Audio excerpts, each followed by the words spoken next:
हम हिंदू नववर्ष की शुभकामनाएं दे रहे हैं। आज से हिंदू नववर्ष का आगमन हुआ है। आज नवरात्रि का पहला दिन है। तो हमारे यहाँ भारतीय नववर्ष आज से ही चालू होता है, क्योंकि नई नई कोपलें आ जाती हैं, पतझड़ हो जाता है, नई नई कोपलें आ जाती हैं और ठंडी चली जाती है, तो नए संवत की बहार आ जाती है, बसंती ऋतु आ जाती है।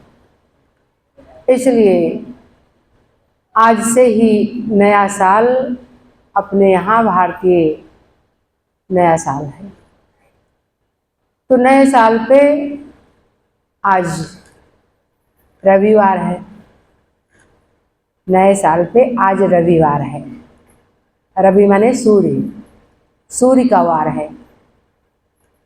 तो आज से सूर्य का दिन चालू हुआ है और सूर्य बिना कुछ लिए आपको गर्मी देता है और इस संसार में जो भी हो रहा है, जो भी पैदा हो रहा है, जो भी संचार हो रहा है, वो सूर्य से हो रहा है। तो आज आप सभी बड़े सौभाग्यशाली हो कि सूर्य के दिन से आपका भारतीय नववर्ष चालू हुआ। सूर्य के दिन से सूर्य की गर्मी कुछ और ही है। जब सूर्य की गर्मी आती है तो सारी चीज़ें यहाँ अपने यहाँ पैदा हो जाती हैं, फसलें अच्छी हो जाती हैं। सूर्य की गर्मी ना हो तो फसलें अच्छी नहीं होती हैं। तो इसलिए नए संवत में हम सभी बैठे हुए हैं और हम सभी आए हैं। और आज हम सभी क्या मनाते हैं? हमारे हिंदुस्तान में क्या मनाया जाता है? देवी जागरण का पहला दिन, चैत्र की नवरात्रि। तो यहाँ पर देवी जी की पूजा की जाती है नए साल पे। तो हम अपनी सभी देवियों को, माताओं, बहनों, बेटियों, सभी आप देवियाँ हैं, सभी देवियों को हम प्रणाम करते हैं अपने हृदय से। सभी के अंदर वही जागृत है। और जब और आगे बढ़ते हो तो कह देते हो दैवी जागृति हो गई, दैवी जागरण। और आपके अंदर की देव जागरण। तो सबके अंदर वही दैवी जागरण है, चाहे वो भैया हो, चाहे वो बहनें, सभी के अंदर वो जागरण हो गया है।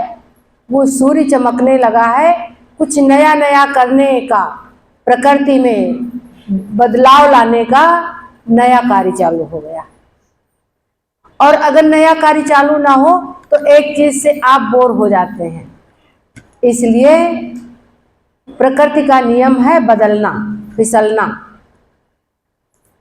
और इस ब्रह्म का नियम भी यही है, बदलते रहना, बड़ा होता जाए। जिसको बड़ा कहते हैं हम, उसे ब्रह्मांड कह देते हैं। समस्त ब्रह्मांड में ऐसा हो रहा है, बदलता रहता है। तो इस संसार में सब कुछ बदलता रहता है। और कुछ हमारी परंपराएं हैं जो बदलती हैं, तो क्या हो जाता है, हमारे यहाँ विपत्तियां आ जाती हैं।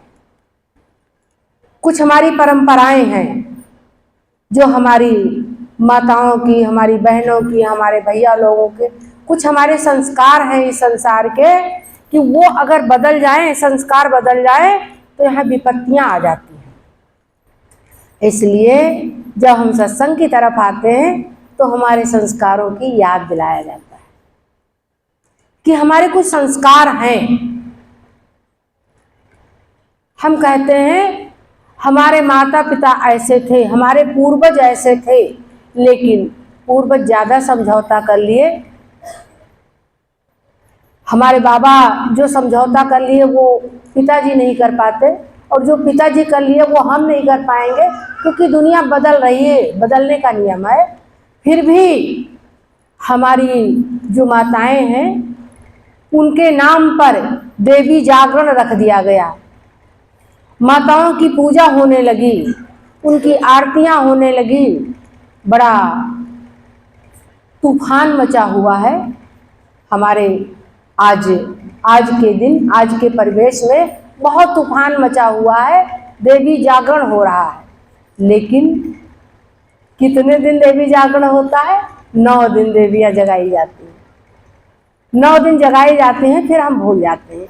हमें अपनी दैवी शक्ति को जगाना है, हमें अपनी शक्ति को जगाना है। हम जगाने में कुछ और पड़े हैं, हमें अपनी शक्ति को जागरण कराना है, हमें अपने होश हवास में आ जाना है, हमको अपने विवेक में आ जाना है। हो क्या रहा है?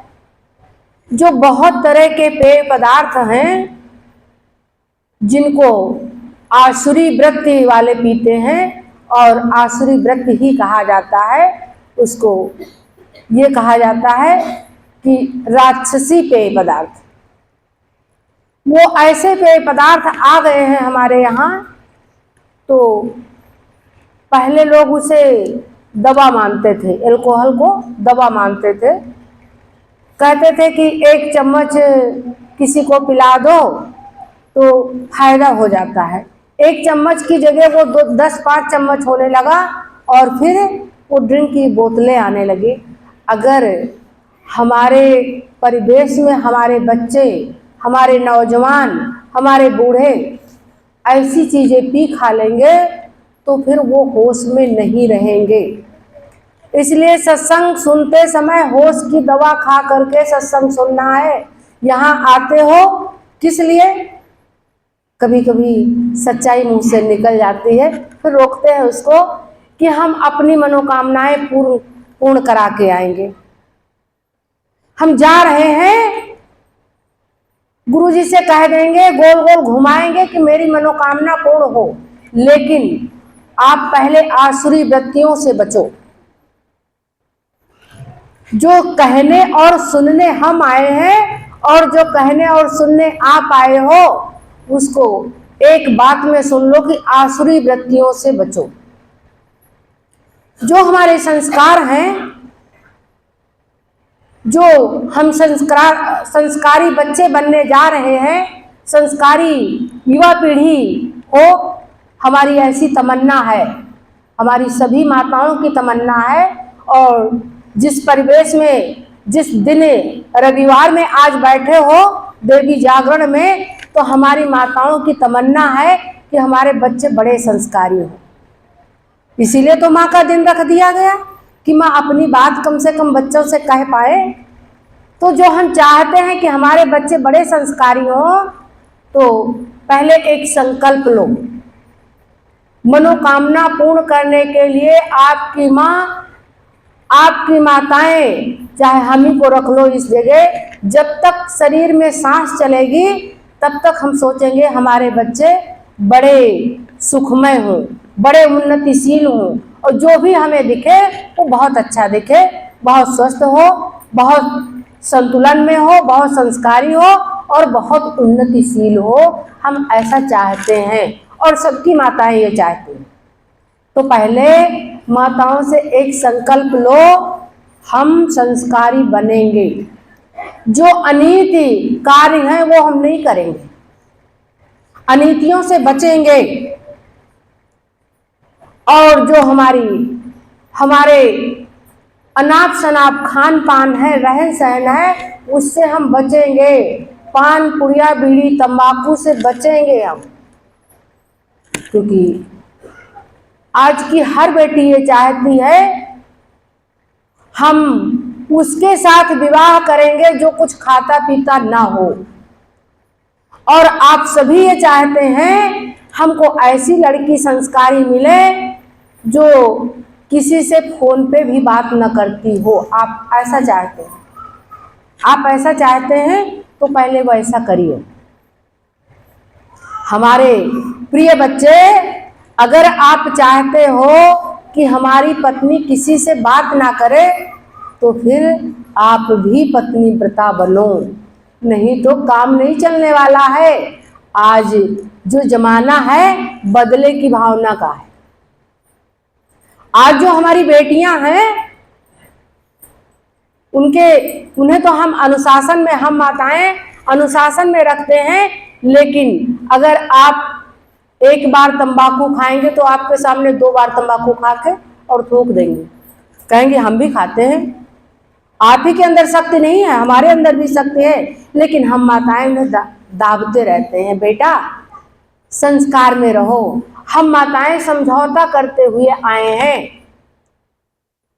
इन बच्चों के साथ रहना, बच्चों की सारी चीजों का ध्यान देना, बच्चों की शुभकामनाएं करना, बहुओं को घर में देखना, हम माताएं समझौते करते आ रहे हैं।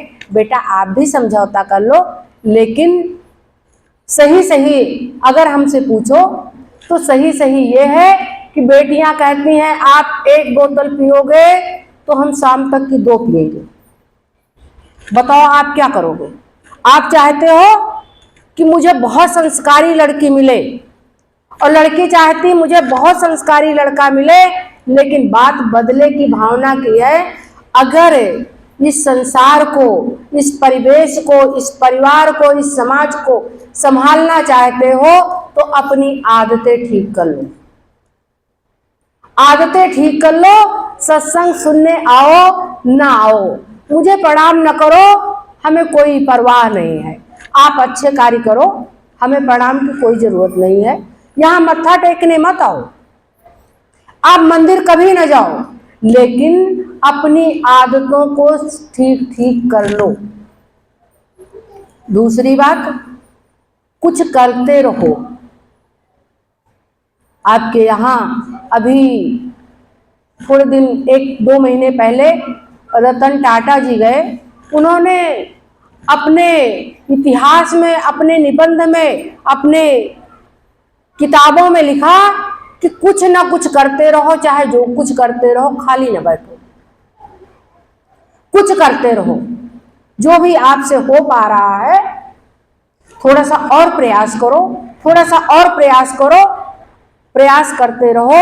आप कुछ करते रहो, खाली न बैठो। तो एक बात और हम चाहते हैं, जब यहाँ आते हो, सत्संग सुनने आते हो और कोई आपको नामदान दे दिया जाता है प्यारा सा, और प्यारी सी आपको एक रहनी बता दी जाती है, तो आप सोचते हो कि आंख कान बंद करके क्या करेंगे? हम अपने ध्यान में चले जाएंगे, हम भजन करने लगेंगे। इससे घर के कार्य नहीं चलेंगे, और रहना इसी परिवेश में है। रहना पड़ेगा, रहना पड़ेगा पैसों के साथ में। कल को शादी होगी तो अभी जो तुम्हारे 100 रुपये दिन के खर्चे हैं वो 500 रुपये हो जाएंगे, 1000 हो जाएंगे। जैसी तुम्हारी पत्नी बहुत अच्छी, स्मार्ट और पढ़ी लिखी होगी, उसी अनुसार से आपके पैसे बदल जाएंगे। 1000, 2000, 4000 हो जाएंगे। बताओ, अगर कुछ काम नहीं करोगे पैसे कहाँ से आएंगे? तो घर में झगड़े होंगे। झगड़े का कारण क्या है? झगड़े का कारण है हम निरर्थक बैठे रहते हैं, हम आलसी बन के बैठे रहते हैं। जो हमारे कार्य जवानी में करना है उन्हें बुढ़ापे पे टालते रहते हैं। झगड़े का कारण ये है। जहां पर किसी चीज का अभाव नहीं है वहां पर झगड़े नहीं। झगड़े अभाव और लालच में होते हैं। तो हम अपनी बेटियों से कब तक कहेंगे कि संतोष धारण कर लो और धैर्य धारण कर लो? कहते तो हैं, हम तो हर दिन कहे जाते हैं कि बेटा तुम रहो लगाती सील धैर्य का काजल अपने नैनों में, तुम रहो बजाती बीड़ा सी स्वर ध्वनि अपने बचनों में, और तुम रहो लगाती ममता की मेहंदी अपने कर कमलों में। हम तो हर दिन बताते हैं अपने बच्चों को, और सीखने की भी कोशिश कर रहे हैं। जो कोई बात जबान से निकलती है वो आदमी सीखने की कोशिश करता है। हर समय प्रयासरत रहते हैं, तो हर समय आप सभी प्रयासरत रहो प्यारी बेटियों। लेकिन संतोष भी करो, समझौता भी करो, क्योंकि घर और परिवार चलाने के लिए समझौते बहुत जरूरी हैं। घर परिवार तभी चल पाता है जब एक ने कहा और एक ने सुन लिया। जब पति कह रहा हो तब पत्नी सुन ले, उसी समय उखड़ ना जाए। और जब पत्नी कह रही हो तो आप भी सुन लो कि क्या कह रही है, आखिर मन की वेदना क्या है, मन की भावनाएं क्या हैं, मन के विचार क्या हैं, क्या कहना चाहती है, पहले ये तो सुनो, बाद में अपनी बात कहो। तो हर व्यक्ति की वेदनाएं, हर व्यक्ति के विचार को पहले सुनो, इसके बाद अपनी बात बताओ।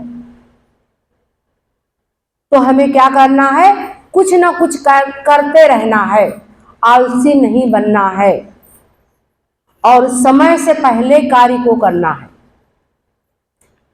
विवाह के पहले पैसे कमाना है और बच्चे होने के पहले पैसों को बढ़ाना है, क्योंकि कल बच्चों का एडमिशन हो जाएगा तो पैसे खर्चे होंगे और फिर आपके अंदर स्वाभिमान भी जागेगा कि कोई माँ बाप पैसे ला करके हमको दे दे, हम मांगने तो जाएंगे नहीं। तो इसलिए स्वाभिमान के लिए प्यारे प्यारे बच्चों, यंग बच्चों, पैसे की व्यवस्था करो, नहीं तो घर में लड़ाइयाँ होंगी। लड़ाइयों से बचना है तो पैसे की व्यवस्था करना है, लड़ाइयों से बचना है तो जो ये बेकार के व्यवहार हैं, बेकार की रहनी है, बीड़ी पान पुड़िया तंबाकू, लड़ाई करना, गाली देना, इनसे बचना है, तब कार्य आगे बढ़ेगा। कह दो हम सत्संग सुनते हैं, लेकिन जब नमक नहीं होता तो थाली फेंक देते। कभी कभी राम रसोई पाग रस कभी कभी बन जाए और कभी बिगड़ भी जाता है। तो जब नमक 2 बार पड़ जाए तो थाली फेंक देंगे। क्या सत्संग करते हो मेरे प्यारे प्यारे बच्चों, भैया लोगों या बहनों बेटियों, क्या सत्संग करते हो? फिर तो हिम्मत ही नहीं है धैर्य रखने की, आपके अंदर कैपेसिटी नहीं है, आपके अंदर साहस ही नहीं है कि गुस्सा रोक लो, तो फिर सत्संग क्या करते हो? सत्संग खाली अपनी मनोकामना पूरी कराते हो? नहीं, थोड़ा सा गुस्से पे काबू पाओ। 2 बार नमक पड़ गया तो अगर महिलाओं से बता दो कि 2 बार, एक आदमी बता देगा कि 2 बार नमक पड़ गया है और खाने योग्य नहीं है, महिलाएं तुरंत उसमें पानी डाल देंगी और उबाल लेंगी और फिर फ्राई कर देंगी, दाल को आपके सामने परोस देंगी, आप जान नहीं पाएंगे। तो आप भी पानी डाल सकते हो, आप भी पानी डाल सकते हो, आपके पास खाना भी है और आपके पास पानी भी है। पानी पड़ गया, नमक कम हो गया, तब तो आपके साहस की परीक्षा हो गई, आपके शील की, आपके शौर्य की परीक्षा हो गई। आपके तुरंत गुस्सा आ जाए तो आपके शौर्य की परीक्षा हो जाती है कि आप कितने पानी में हो। कोई मेहमान आया है आपके घर में, मेरी प्यारी बेटियों बहुओं, आपके घर में कोई मेहमान आया है या हमारे जैसी कोई सास ही पहुंच जाए और बच्चे ने कुछ शैतानी कर दी, आपने तड़ाक से झापड़ मारा मेरे सामने, आपने तड़ाक से झापड़ मारा, वो झापड़ किसको लगा? वो हमको लगा, आपको नहीं लगा, बच्चे को नहीं लगा, बच्चा रोया तो, लेकिन लगा किसको? वो हम गए थे और हमारे सामने बच्चा मारा गया, वो हमको झापड़ लगा था।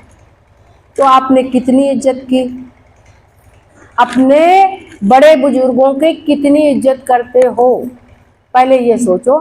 बड़े बुजुर्गों के सामने आप तड़ाक से किसी को मार देते हो, किसी को गाली दे देते हो जो आपके शब्दों में है। कभी कभी तो जानवरों जैसे गाली आप लोग दे देते हो, हम कभी कभी सुनते रहते हैं। कभी बाइक से निकलते हैं, कभी कार से निकलते हैं, और कोई गाली दे रहा होता तो सुन ही लेते हैं, क्योंकि दीवालों के भी कान होते हैं। जब मेरे गुरु ने एक कोई शब्द बताया था तो कहा था, जो बात जानो कि सब में बिखर जाए, वो अकेले रूम में कह दो और सब में बिखर जाएगी। और जो बात सोचो कि वो कोई जानने ना पाए, तो कभी मुंह से ना निकालना, क्योंकि जबान तक आते आते अग्नि तत्व जबान में होता है और वो जलने लगेगी। तो जब आप कुछ बात कहते हो, कोई गाली देते हो, वो दीवालों के भी कान होते हैं। उस दीवालों के कान से हमारे कान में भी आ जाती है बातें, और हम भी सुन लेते हैं कि आप सत्संग करते हो और जानवर जैसी गाली देते हो। तो फिर रोज गुरुजी आपको मनुष्य वनों का झंडा का परिक्रमा कराते हैं। वहाँ पर क्या लिखा हुआ है? मनुष्य वनों। क्योंकि हम पैदा हुए तो हमें पता नहीं था कि क्या उठा लें, सांप पकड़ लें या गंदी चीज़ों को पकड़ लें या गंदी चीज़ें मुंह से बोल दें। हमें पता नहीं था, हम जानवर की भांति रह रहे थे, लेकिन हमें नामदान मिला। हम अकेले, एक हमारा बल था, हम अकेले बल पर अपने कार्य को करते थे। कुछ कार्य पूरे होते थे, कुछ नहीं पूरे होते, और हम अकेले बल पर कुछ जो भी सीखे वो बोल देते थे। कुछ जानवरों जैसा था, कुछ इंसान जैसा था, और कुछ देवताओं जैसा था, कुछ संस्कारी था, हम बोल देते थे। लेकिन हम हो गए गुरुमते, तो हमारे अंदर दो बल हो गए।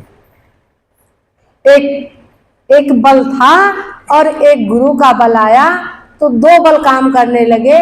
दो बल एक साथ मिल करके काम करने लगे, तो क्या हो गया? हम गुरुमते हो गए।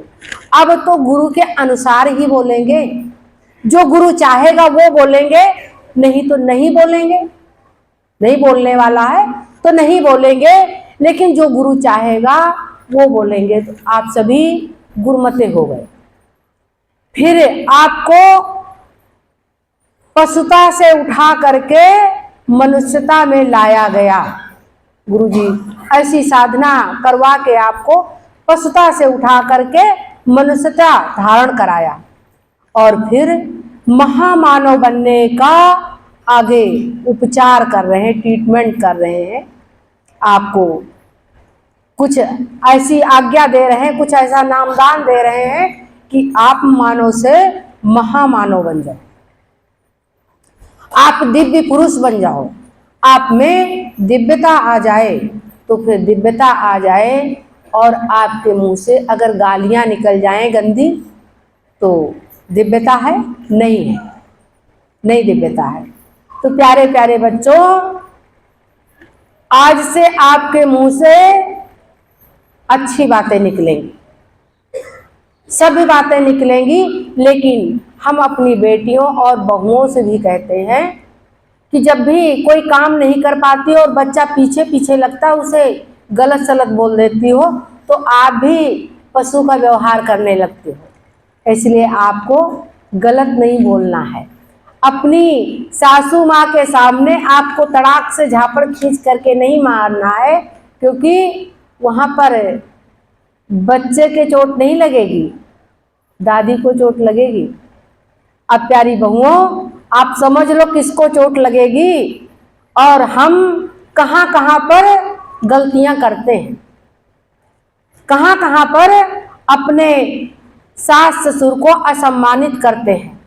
हम कहते तो हैं कि हम बहुत पर्दा करते हैं, बहुत सम्मान करते हैं, हम अपने सास ससुर के सामने भोजन भी नहीं करते हैं, चेयर पर भी नहीं बैठते। ये सब करो। किसी के सास ससुर ये नहीं चाहते हैं कि हमारे बच्चे जमीन पे बैठे। वो अपनी कुर्सी छोड़ने के लिए तैयार है, अपने बहुओं के लिए, अपनी बेटियों के लिए, कि तुम इस पे बैठो, हमारा क्या, हम तो कहीं बैठ जाएंगे। तो अपनी कुर्सियां, अपनी तिजोरियां छोड़ने के लिए तैयार हैं आप सबके लिए। तो आप थोड़ा सा सम्मान करो, क्योंकि जब आप बच्चे को मार रही होती हैं और वो पहुंच गई कि अभी तुमको भी हम पीट देंगे, तो अपने बच्चे को खींच के ले आती हैं कि ये बच्चा मेरा है। ये तो माँ भी जानती है कि हमने अपना बच्चा बड़ा कर लिया, अब तुम्हारे बच्चे के लिए हम टेंशन ले रहे हैं। ये उसको नहीं पता है कि हमको अब टेंशन किस बात की, हमने तो अपने बच्चे को बड़ा कर लिया, फिर भी हम टेंशन ले रहे हैं तुम्हारे बच्चे के लिए। तो ये तुम बताओ ना बताओ कि मेरा बच्चा है, वो तुम्हारा ही बच्चा है। कुछ कानून ऐसे होते हैं, पत्नी तुम्हारी है लेकिन बीच रोड पे झापड़ नहीं मार सकते हो, पुलिस अरेस्ट कर लेगी तुमको। पत्नी तुम्हारी है, पुलिस वालों से कहो कि पत्नी मेरी है, जो मेरा मन होगा वो करेंगे, ये नहीं कर सकते हो। कुछ ऐसे कानून होते हैं, कुछ ऐसी मर्यादाएं होती हैं जो घर में भी करनी पड़ती। तो आपके नवरात्र के उपलक्ष्य में हम ये कह रहे हैं कि अपनी मर्यादाओं का पालन करो, जो तुम्हारी मर्यादाएं हैं। बहू हो तो कुशल बहू बनो। बहू का मतलब ये नहीं है बेटी और बहू आज के ज़माने में एक जैसी है होती है, लेकिन थोड़ा सा अंतर कर दो, थोड़ा सा लगे तो घर की बहू है, घर की मर्यादा है, घर की लक्ष्मी है। घर की लक्ष्मी कुछ दूसरे जैसी होती है, तो घर की लक्ष्मी, घर की सरस्वती, तुम घर की दुर्गा हो। कब? जब आपके पास बच्चे हो जाते हैं तो बच्चों को बचाने के लिए माताएं दुर्गा का रूप धारण कर लेती है।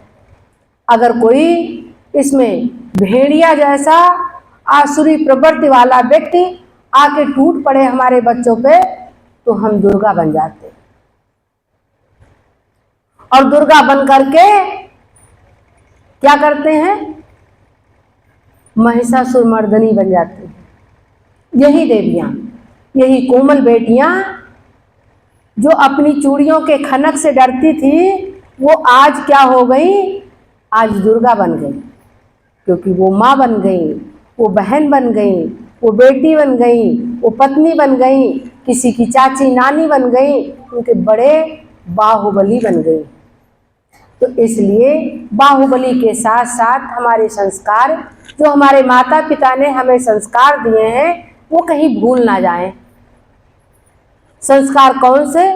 जहाँ पर कोई हमसे बड़ा है वहाँ पर सभ्यतेदार लहजे में बात करना, सभ्य बातें करना है, वहाँ पर टूट नहीं पड़ना है। जो हमसे बड़ा है उससे नम्रता पूर्वक बातें करनी है कि हम बेटी और बेटा एक समान होता है, फिर भी पुरुष प्रधान है, पुरुष प्रधान है, इसलिए हमको नम्रता पूर्वक बातें करनी है। कहीं किसी को किसी हाल में नहीं झोंक देना है कि हमसे हमारे मुंह से निकल गया, अब हम कह रहे हैं सॉरी, हमारे मुंह से निकल गया। सॉरी किस बात की? जो सॉरी बोलता है वो रोज सॉरी बोलता है, और जो सॉरी नहीं बोलता है वो क्या करता? अपने मन में सहम जाता है कि अब कभी ऐसी गलती नहीं करेंगे, वास्तव में गलती हुई, अब कभी ऐसी गलती नहीं करेंगे। तो सबसे पहले हमको क्या करना है? हम यहाँ सत्संग सुनने आए हैं और सत्संग करने आए हैं, और अभी हम सुनेंगे कि हमको परमात्मा को जानना है।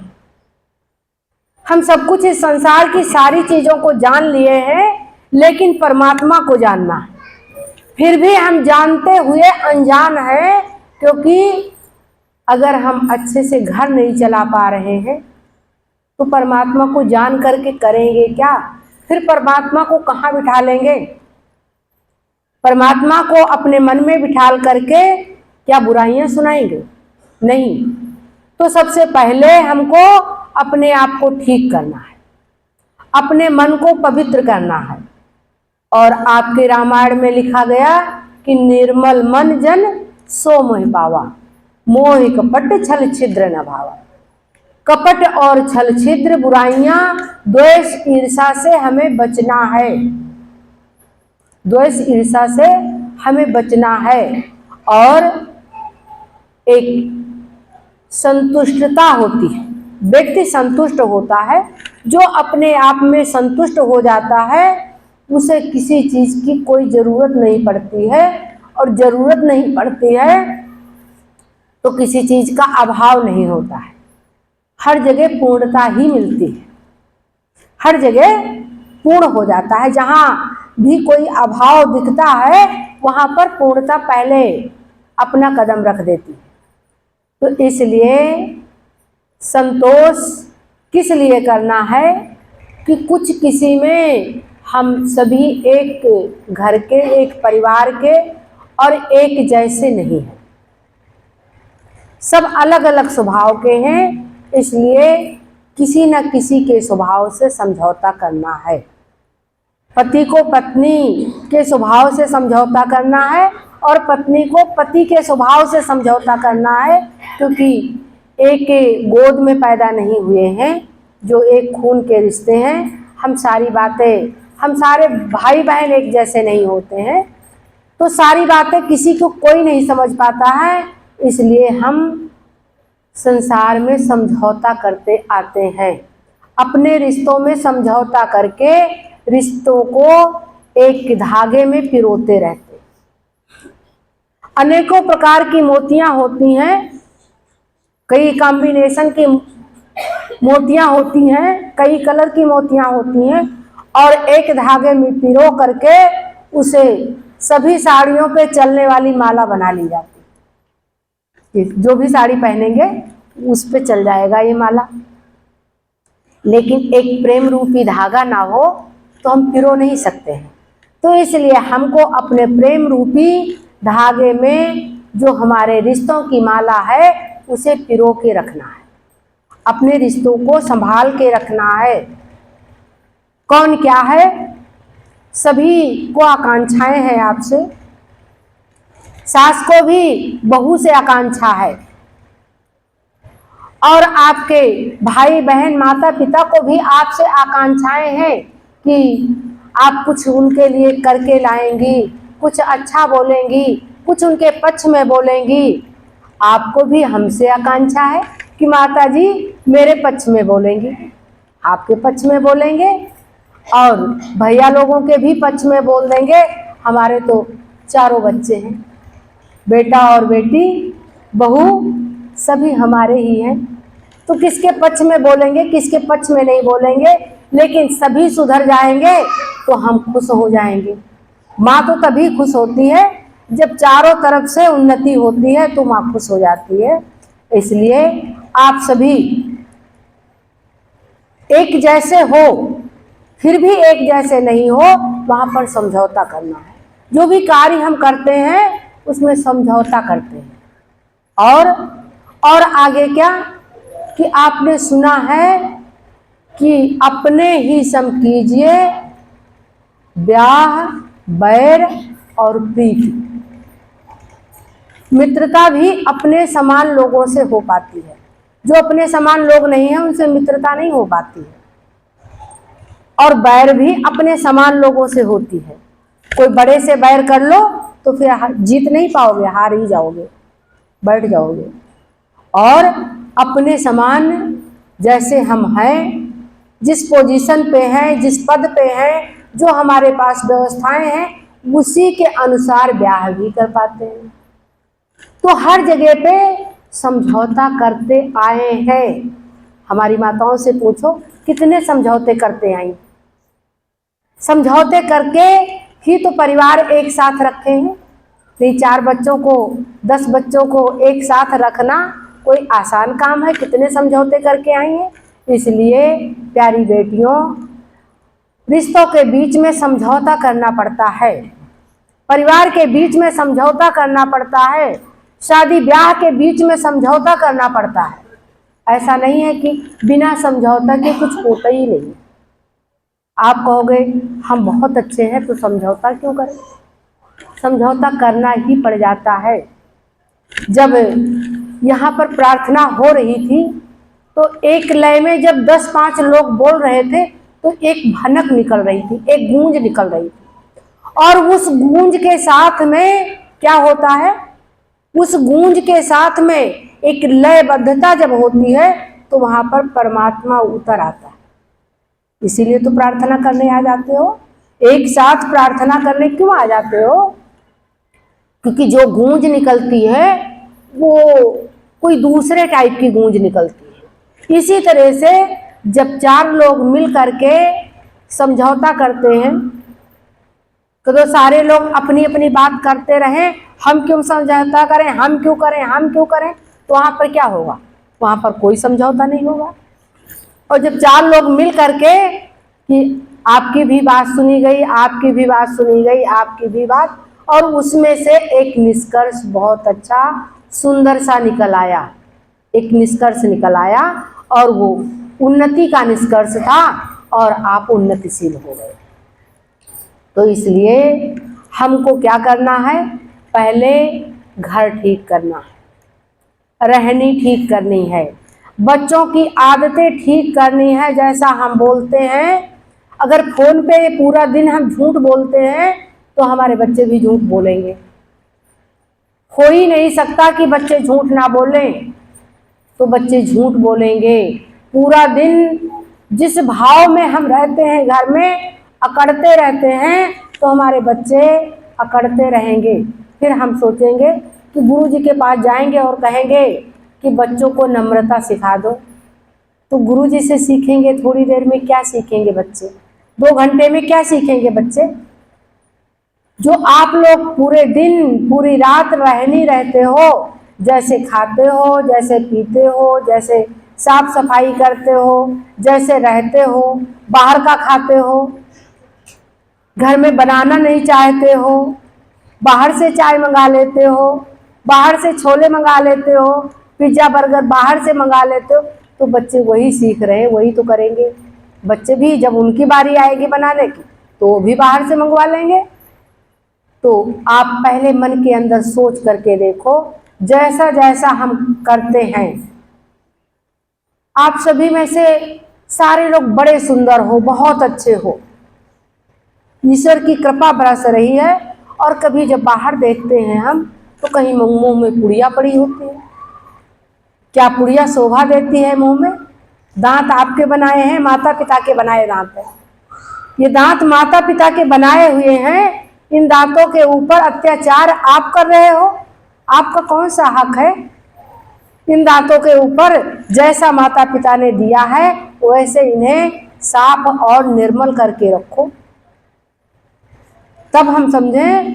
तो आप संगत में बिगड़ जाते हो, जैसा संग होता है वैसा रंग चढ़ जाता है। तो अच्छी संगत करो, अच्छे का संग करो। कैसा संग? अगर बसी कुसंग चाहत कुशल, या रही मुझे सोच, महिमा बसी समुद्र, महिमा घटी समुद्र की, रावण बसो परोस। रावण को क्यों ऐसा कह दिया गया? एक कार्य बिगड़ गया, एक छोटा सा कार्य बिगड़ गया, और इतने दिनों से यही कहा जा रहा है कि रावण बहुत खराब था।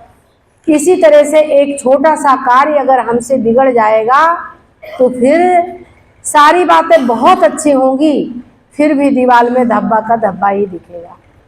बहुत अच्छी पेंट होगी, बहुत अच्छा सब कुछ होगा, फिर भी धब्बा का धब्बा ही दिखेगा। इसलिए कार्य बिगड़ने के पहले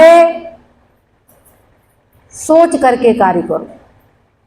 अपने मन में सोच विचार करके, आपका मन सोचता है, बुद्धि विचार करती है, और विचार करते करते बुद्धि कुतर्क भी कर देती है।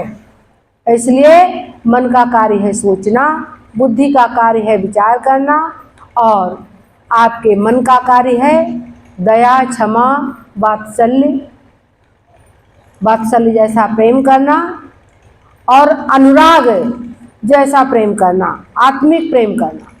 तो आप सभी एक दूसरे से बाहर कहाँ जाओगे? जो आपको रिश्ते मिले हैं, बड़े सौभाग्यशाली हो कि घर में रिश्ते मिले हैं। नहीं, किसी के पास रिश्ते ही नहीं होते हैं। बहुत ऐसे लोगों को देखो जिनके पास कोई है नहीं, वो कहते हैं मेरे कोई नहीं है, कोई रिश्ते भी नहीं है, कोई आसपास का भी मुंह से नहीं बोलता है आप बड़े सौभाग्यशाली हो, हम बड़े सौभाग्यशाली हैं, आप जैसा परिवार मिला है। तो फिर अब इसके आगे क्या करना है कि सबको भरोसा हमारे पर, सबका भरोसा टिका रहे, यही तो बात है। सबका भरोसा टिका रहे, हम ना कुछ कर पाए, किसी को एक गिलास पानी ना दे पाए ठंडा, तो कम से कम एक ठंडा ठंडा शब्द तो बोल पाए, तभी तो भरोसा टिका है। कुछ तो करें। तो हम सब कुछ इस संसार से, प्रकृति से सब कुछ ले रहे हैं। धूप मिल रही है, हवा मिल रही है, पानी मिल रही है, और सब कुछ मिल रहा है इस संसार से, तो हम भी तो कुछ देना सीखें। ये समय देते हैं सब कुछ, हम भी तो कुछ देना सीखें। हमको कुछ देना आना चाहिए, देने का गुण होना चाहिए। और जब देने का गुण होता है तो आपका हाथ ऊपर होता है, आपका मन, आपका वचन, आपका कर्म ऊपर होता है। और जब लेने का गुण होता है तो क्या होता है, आपके अंदर लालच पहले आता है। लालच आता है और फिर लालच से नहीं मिलता है तो फिर चोरी आ जाती है, और फिर चोरी से जब नहीं मिलता है तो डकैती आ जाती है, और फिर बड़ा अकड़ना घमंड आ जाता है कि हम इस संसार के बहुत बड़े तीसमार हैं। इसलिए सीखना क्या है, नम्रता, विनम्रता और शील, धैर्य, जो हमारे गुण हैं उन्हें अपनाना है। इसके साथ साथ लक्ष्मी जी कहती हैं जहाँ पर शील है, धैर्य है, विनम्रता है, क्षमा है, याचना है, वहाँ पर तो हम बिना बुलाए चले जाते हैं।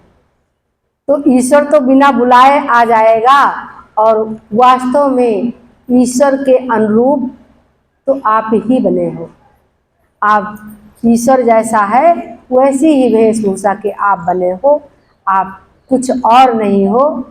बस एक बोरी चावल है और एक चावल है, वो कहता है क्वांटिटी में हमारे थोड़ा सा, क्वांटिटी में हम थोड़े कम हैं और क्वालिटी तो हमारी आपकी एक ही है।